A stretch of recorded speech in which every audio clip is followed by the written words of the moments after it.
Hein? Je te l'avais dit que tu n'allais pas être déçu, hein? J'imagine que tu as vu le titre, là. T'es bon d'avoir cliqué. T'es bon, très bon. T'es courageux. Écoute, sérieusement, on vient de voir que c'est important de savoir d'où est-ce qu'on part au niveau du bilan, de la valeur nette, tout ça, mais c'est également de savoir où est-ce que notre argent va, okay? Pour voir justement les opportunités qu'il peut avoir pour améliorer notre situation. Et ça, pour savoir ça, ben il faut faire un merveilleux budget. Ben oui, je le sais que tu as envie de vomir, c'est correct, tout le monde sait ça. Par contre, gars, ce qu'on va faire, c'est qu'on va appeler ça état des dépenses. Hein? As-tu vu? C'est mieux, c'est comme plus le fun. État des dépenses, ça sonne mieux. Budget, état des dépenses.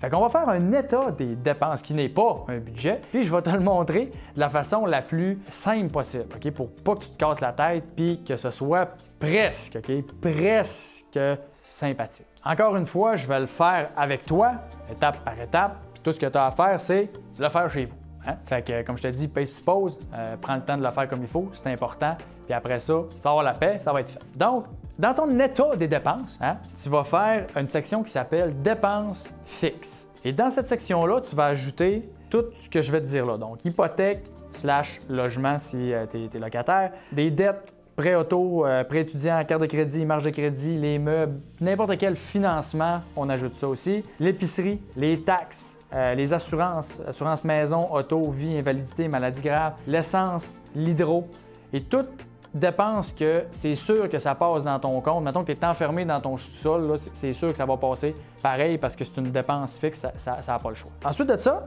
tu vas faire une autre section qui va s'appeler dépenses variables. Dépenses variables, tu vas marquer entretien maison, entretien voiture et frais médicaux et dentaires. Si tu n'as pas de maison, ben, tu as déjà une étape de sauver. Malade, hein? Là, ce qui est important là-dedans, OK, c'est que j'ai marqué dépenses variables parce que ce qui est important de comprendre avec les dépenses variables, c'est que c'est pas de l'argent que tu vas mettre automatiquement tout le temps le même montant. Okay? Ça le dit, c'est variable. Par contre, au bout de l'année, ça va revenir tout le temps à peu près au même montant, puis ta moyenne va être à peu près la même. OK? Fait que c'est-à-dire que, mettons, tu checkes un peu tes affaires puis tu dis ma maison l'année passée, il y a le chauffe-eau qui a pété, il y a ci, il y a ça. Bon, ça m'a coûté 3000 $ avec le déneigement puis mettons l'entretien puis tout ça, donc 3000. Après ça, mettons ton entretien de voiture, ça t'a coûté 1200 $. Tu checkes mettons tes factures de réparation si tu as fait, OK, 1200 $.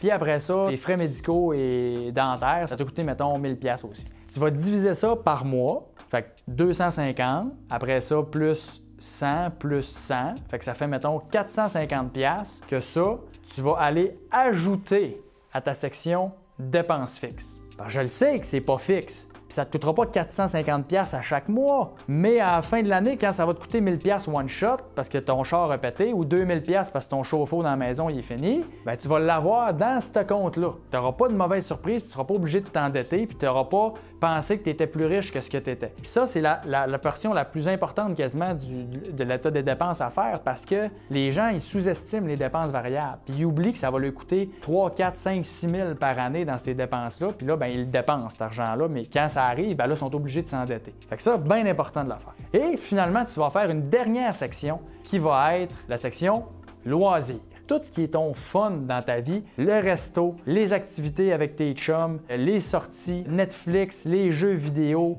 les bouteilles de vin, donc tout ce qui est ton plaisir dans ta vie, tu le mets là-dedans. Et ça, encore une fois, très important parce que c'est difficile à quantifier, surtout quand tu payes avec Visa puis ta carte de débit puis tout ça, c'est dur des fois de savoir combien ça coûte. Fait que là, je te recommande de faire la technique claque d'en face. Okay? La technique claque d'en face, c'est plate, ça prend une demi-heure à peu près, mais je te le dis, c'est là que ça se joue.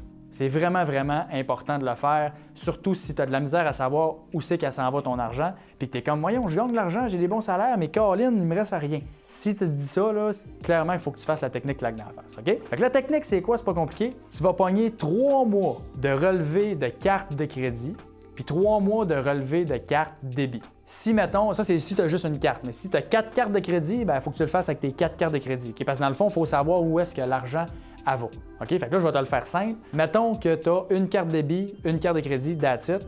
Tu vas pogner 3 mois. Pas un, pas deux, minimum 3. Tu peux en faire plus si tu veux, mais t'es mieux d'avoir au moins 3 mois parce que ça te donne un horizon de temps qui fait que c'est représentatif. Parce que si tu prends juste un mois puis que ça a été un gros mois, mettons c'était Noël, ben là c'est pas très représentatif, OK? Parce que ça peut fausser les données. Fait que t'es mieux vraiment de prendre 3 mois, puis là ça va vraiment te donner quelque chose qui représente mieux tes habitudes. Mettons que tu sors ton relevé de carte débit, OK? Tu pognes le mois. Là tu vas highlighter, OK? Ou surligner, en bon français, toutes les dépenses qui ne sont pas fixes, OK? Puis qui ont vraiment été juste parce que tu as voulu te gâter ou tu as voulu t'amuser. Comme on disait tantôt, tout ce qui est resto, un petit McDo par-ci, un petit Tim Hortons par-là, une bouteille de vin, une commande Amazon, une autre commande Amazon, une autre commande Amazon, tout ça, tu highlights, OK? Puis là, je le sais, c'est plate à faire. Ça se peut que ton marqueur il ait plus d'encre, OK? Pas grave, tu en achètes un autre, tu continues. Puis là, tu fais ça pour les 3 mois de débit, puis les 3 mois de crédit. Après ça, tu vas calculer le montant total de chaque mois, puis tu vas les additionner ensemble. Fait que mettons que, encore une fois, pour faire ça simple, supposons que dans tes 3 mois de débit, ça totalise 900 $,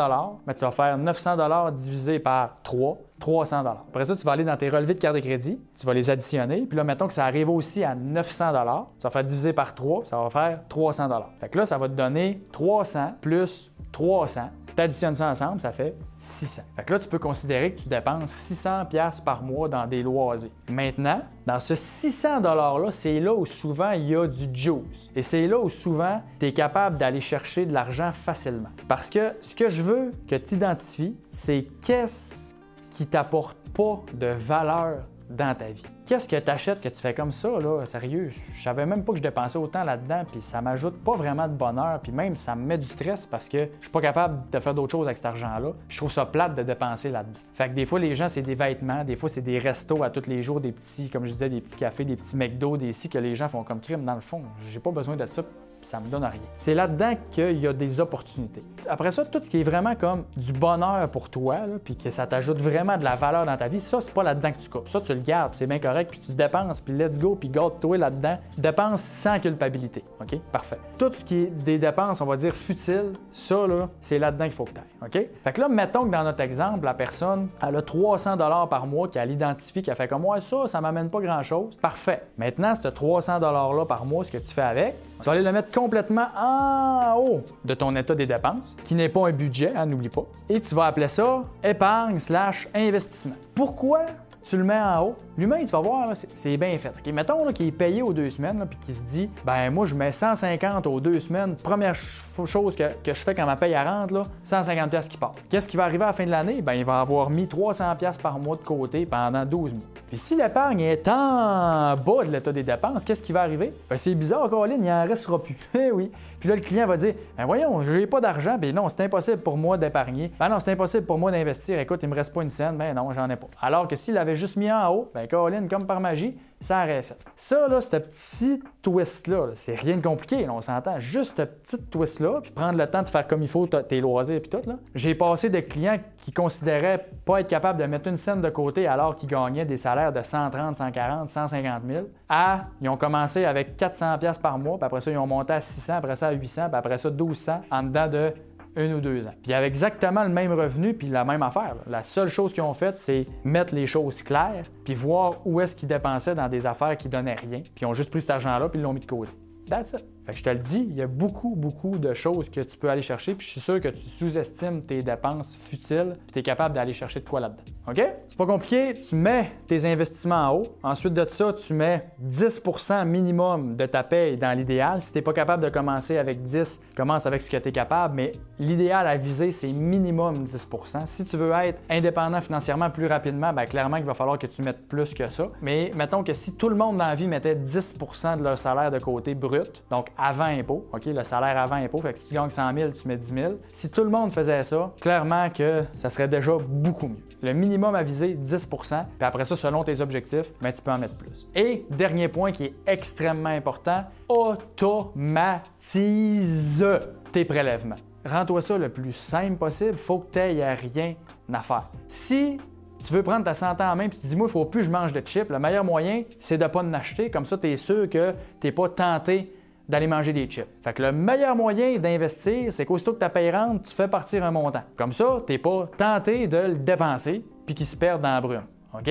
Fait que automatise, ta paye à rente, tu mets ton montant de côté, c'est réglé, puis après, tu dépenses le reste. Super, super important. Tous mes clients qui avaient des prélèvements automatiques mettaient toujours plus d'argent à la fin de l'année que les gens qui n'en avaient pas, en pourcentage, OK? De leur revenu, tout le temps. Parce que d'un côté, tu es sûr que c'est mis, puis de l'autre côté, ben, des fois, les gens y arrivaient, puis finalement, ben, je n'ai moins, il est arrivé tel imprévu, telle dépense, puis là, ben, automatiser, c'est la clé. Retiens ça. Le pire est fait, Colin, on a parlé du budget. C'était le pire bout de la formation. C'est le bout le plus plat. On peut se concentrer juste sur qu'est-ce qui est le fun, puis c'est ça qu'on voit dans le prochain segment.